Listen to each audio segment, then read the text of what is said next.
I was down on my luck, desperate for any job that would pay the bills. When I saw the ad for a night shift janitor at an old, abandoned school, I didn't think twice. The pay was surprisingly good, and I figured it would be easy money.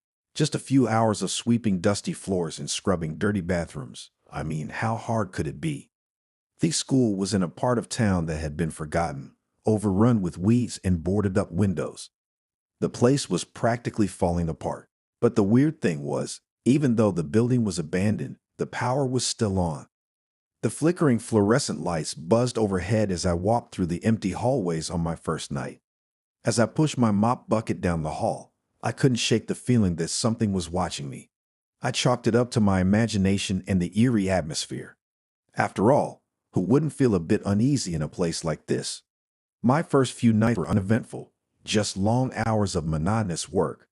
But then, around the fourth night, things started to get strange. I was mopping through a gymnasium and heard a faint whisper. At first, I thought it was wind, but then it grew louder. It was a child's voice, faint but clear, calling out for help. I dropped my mop and followed the sound, my heart racing in my chest. The voice led me to a stairwell at the back of the school that I hadn't noticed before.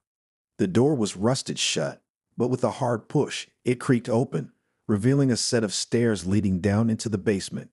I hesitated, every instinct telling me to turn back, but the voice called out again, pleading. I couldn't ignore it.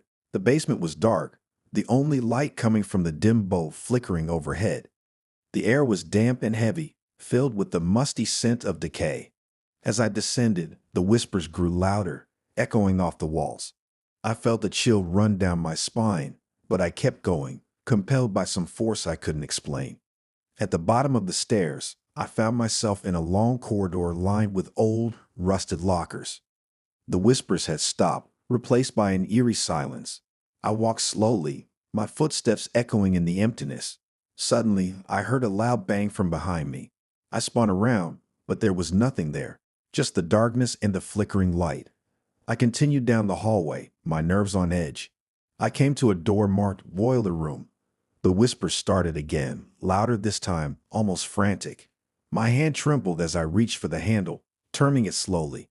The door creaked open, revealing a room filled with old pipes and machinery.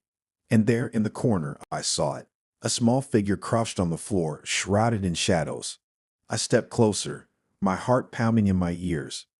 As I approached, the figure slowly lifted its head, revealing the face of a little girl, her eyes wide with terror. "Help me," she whispered, her voice barely audible. I reached out to her, but as I did, her expression changed. Her eyes darkened, her mouth twisting into a sinister grin. I stumbled back, a cold dread washing over me. Before I could react, the door slammed shut behind me. The room plunged into darkness, the sound of the girl's laughter echoing around me. I fumbled for the door handle, but it wouldn't budge. Panic set in as the temperature in the room dropped, my breath visible in the cold air. I turned back to the corner where the girl had been, but she was gone. Suddenly, I felt a cold hand on my shoulder.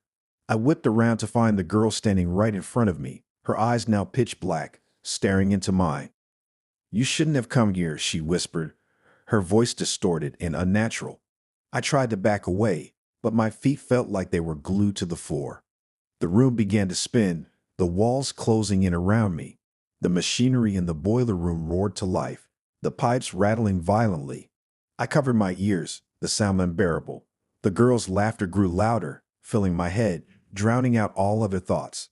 I felt like I was losing my mind. Then, just as suddenly as it had started, everything stopped.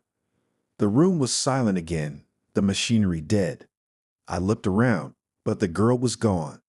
The door behind me creaked open, and I didn't hesitate. I bolted up the stairs, my heart racing, not stopping until I was outside, gasping for air in the cold night. I didn't go back to the school after that. I couldn't. I called the number on the job listing to quit, but it was disconnected. I tried to forget about the whole experience, but the images haunted me, those dark, empty eyes, that twisted smile. A few weeks later, I did some digging, trying to find out more about the school. I discovered that it had been closed down years ago after a tragic accident. A boiler explosion in the basement had killed several students and a teacher. Among the dead was a little girl who had been trapped in the boiler room when the explosion occurred. They said her spirit still lingered there, lost and searching for a way out. I couldn't shake the feeling that the girl I saw was the same one from the accident. I started having nightmares, vivid dreams where I was back in the school, running through the halls as the walls closed in around me. I would wake up in a cold sweat, the sound of her laughter ringing in my ears. One night, I woke up to find a piece of paper on my bedside table that I didn't remember putting there. It was old and yellowed, covered in soot, with a single sentence written in a child's handwriting. "You can't leave me." My blood ran cold. I knew then that she had followed me, that I had somehow brought her back with me. Desperate, I returned to the school, hoping to find a way to put her spirit to rest. The building was even more decayed than before, the windows boarded up and the doors chained shut. I managed to find a way in through a broken window, making my way back to the basement. The air was thick with dust and the smell of smoke, and the whispers started again as soon as I stepped inside. I followed them back to the boiler room, my heart pounding. The door was still ajar, the room just as I had left it. I entered, and there she was, standing in the corner, watching me with those dark, empty eyes. "Why did you come back?" she asked, her voice soft and sad. "I want to help you," I said, my voice shaking. "I want to set you free." She stared at me for a long moment, and then slowly she nodded. The air around me grew colder, and I felt a heavy weight lift from my chest.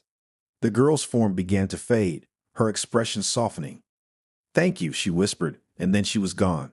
The room was silent, the air warm again. I took a deep breath and turned to leave. As I reached the stairs, I heard a faint whisper behind me, "Just one last time. Goodbye." I left the school that night, and I've never been back.